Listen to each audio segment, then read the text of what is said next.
灵性之根源，也是创造宇宙生育天体运行日月照向万物的道主宰。在人而言，亦如无人本具之本性良知，如辟谣之大人，愚蠢之道小，下狱之大公，文王之道德，周公之大才，老子之散命，孔子之忠恕，释迦之隆敬，耶稣之博爱，穆圣之亲真，观音之道慈，世子之喜舍，文殊之大智，普贤之大行，弥陀之平直，关圣之刚正，纯阳之居明，五木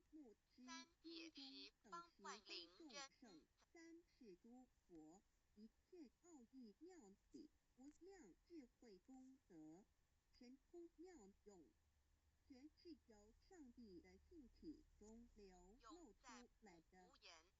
上帝的性体尽虚空遍法界，我们所看到的一切，所看不到的一切，全是上帝所变现的。所以我们时时刻刻都是与上帝同在的。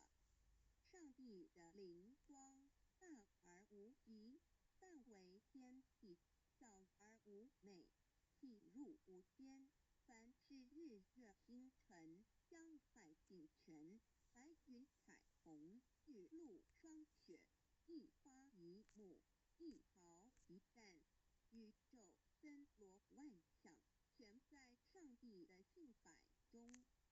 无量心虚形容明明上帝是无量智慧之根本，无量妙行之本处，无量功德之源头，是真空妙有，虚灵不灭的。至尊至圣是尊崇其位为至尊至贵，至高无上的。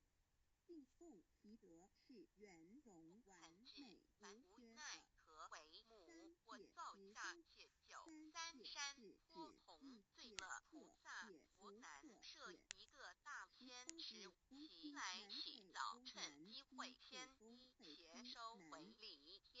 上下要上帝的性体尽虚空遍法界无会三法身不是